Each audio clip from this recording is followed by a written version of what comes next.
तो आज का हमारा question centre of mass and collision से है, जो कि एम्स 2016 का क्वेश्चन है। इसको स्टार्ट करने से पहले मैं एक इन्फॉर्मेशन देना चाहता हूँ कि नीट का सिलेबस में थोड़ा चेंजेस आए हैं।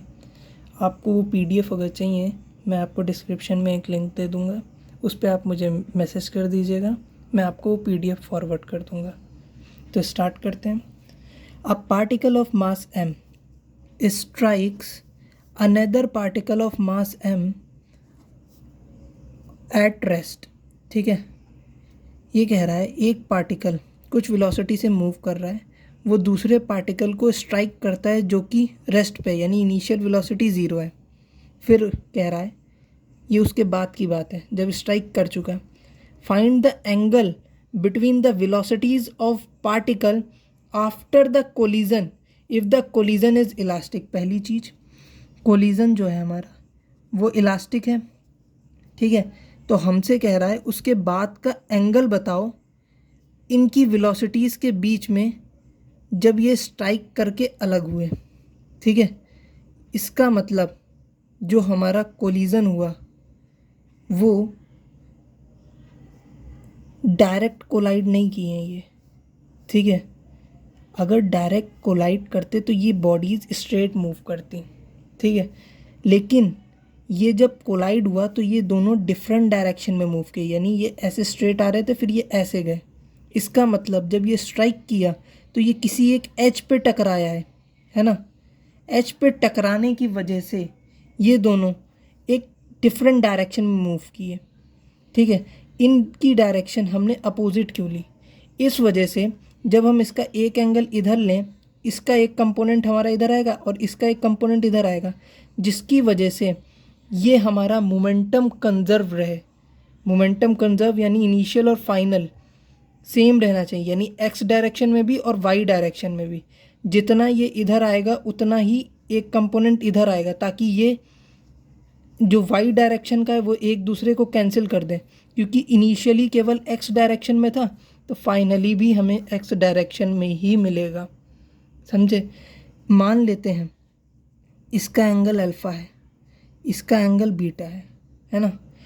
ये चीज़ समझने के लिए आपने एक, जब कैरम खेलते हैं तो आपने देखा होगा जब आप अपने किसी गोटी को हिट करते हैं तो कभी कभार एच पे मारते हैं ताकि वो जो गोटी है वो एक डिफरेंट डायरेक्शन की तरफ मूव करे। कुछ इसी तरीके से ये कोलाइड किया है ना, और ये एक डिफरेंट डायरेक्शन में थोड़ा मूव किया। अब इसको जो कोलिजन हुआ है वो इलास्टिक हुआ है ना।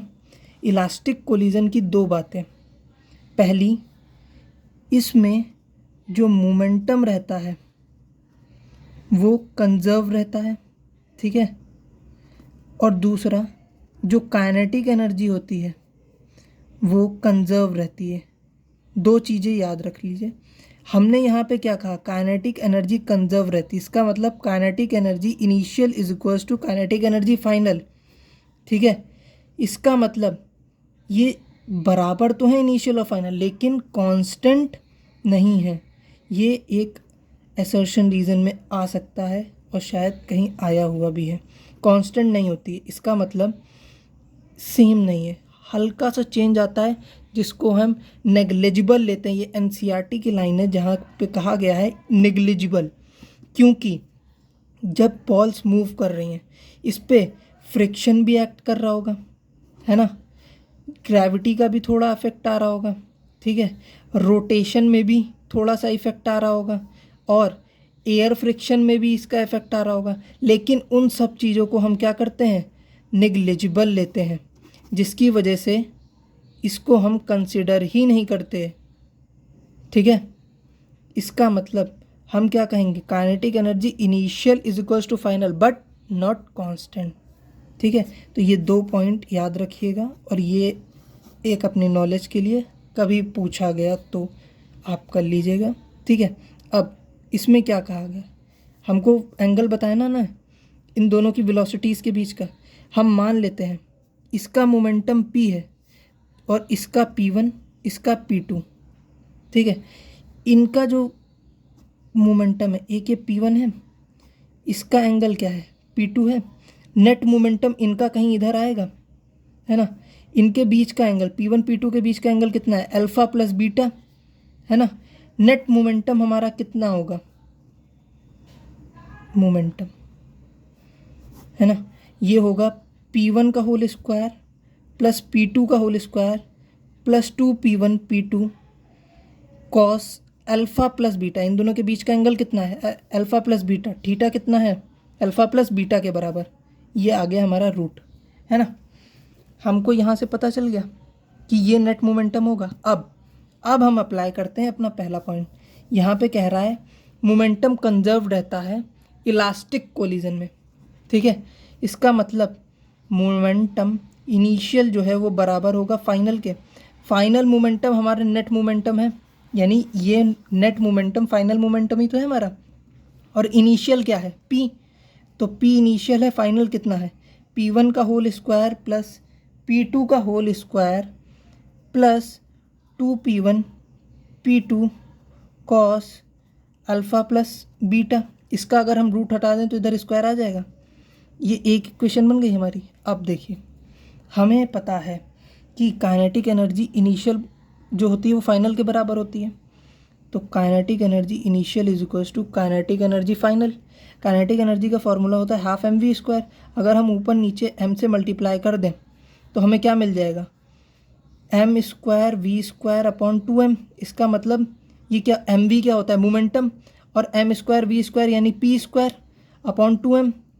तो हम काइनेटिक एनर्जी क्या लिख सकते हैं, p²/2m, है ना, लिख सकते हैं ना।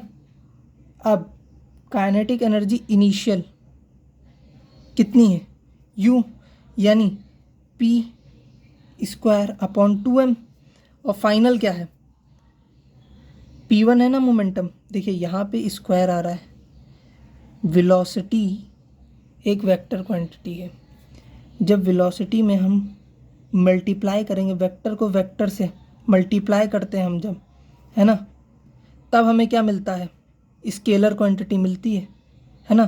तो इसका मतलब मोमेंटम का स्क्वायर, इसमें डायरेक्शन नहीं आएगी, यानी P1 का whole square upon 2m plus P2 का होल स्क्वायर अपॉन 2m के बराबर होगी। Kinetic energy initial final, initially ये रेस्ट में, तो इसका हमने काइनेटिक एनर्जी लिख ली। काइनेटिक एनर्जी को हम ये भी लिख सकते हैं, हाफ mv² लिख सकते हैं, और p²/2m, तो हमने उससे सॉल्व किया, ठीक है। तो ये p²/2m आया, और इसका P1 का होल स्क्वायर/2m प्लस P2 का होल स्क्वायर/2m। यहाँ से हम 2m कॉमन ले लें इनमें, तो कॉमन ले लेंगे जब, तो ये बाहर आ जाएगा, तो ये 1/2m आ जाएगा। ये 1/2m इस 2m से हम कैंसिल कर सकते हैं। इसका मतलब p² = P1 का होल स्क्वायर प्लस P2 का होल स्क्वायर लिख सकते हैं हम। और इस p² को इससे हम लिख सकते हैं ना, इसकी वैल्यू, ये p² की वैल्यू हम यहाँ पे लिख दें, P1 का होल स्क्वायर प्लस P2 का होल स्क्वायर, यानी ये P1 का होल स्क्वायर प्लस P2 का होल स्क्वायर = P1 का होल स्क्वायर प्लस P2 का whole square plus 2P1 P2 cos alpha plus beta. ये देखिए, ये P1 का होल स्क्वायर प्लस में है, इधर जाएगा माइनस में हो जाएगा, तो ये कैंसिल हो जाएगा। ये P2 का होल स्क्वायर प्लस में, इधर जाएगा नेगेटिव हो जाएगा, तो ये कैंसिल हो जाएगा। बचेगा क्या, यहाँ पे 0 आया, 2P1 P2 cos alpha plus beta. ये मल्टीप्लाई में ना, इधर जाएगा 0 हो जाएगा पूरा, तो 0 = cos alpha plus beta. Cos 90 की वैल्यू क्या होती है, 0, यानी π/2 = अल्फ़ा प्लस बीटा आ गया। इसका मतलब जो एंगल होगा इन दोनों के बीच का अल्फ़ा प्लस बीटा, वो किसके बराबर होगा, π/2 के। तो π/2 ये हमारा ऑप्शन दे रखा है, ठीक है, ये हमारा आंसर हो गया। Thank you. ये एक स्टैंडर्ड क्वेश्चन है, आप चाहें तो इसका रिज़ल्ट एज इट इज़ याद कर सकते हैं, ठीक है। आई होप आप सभी को समझ आया हो। Thank you.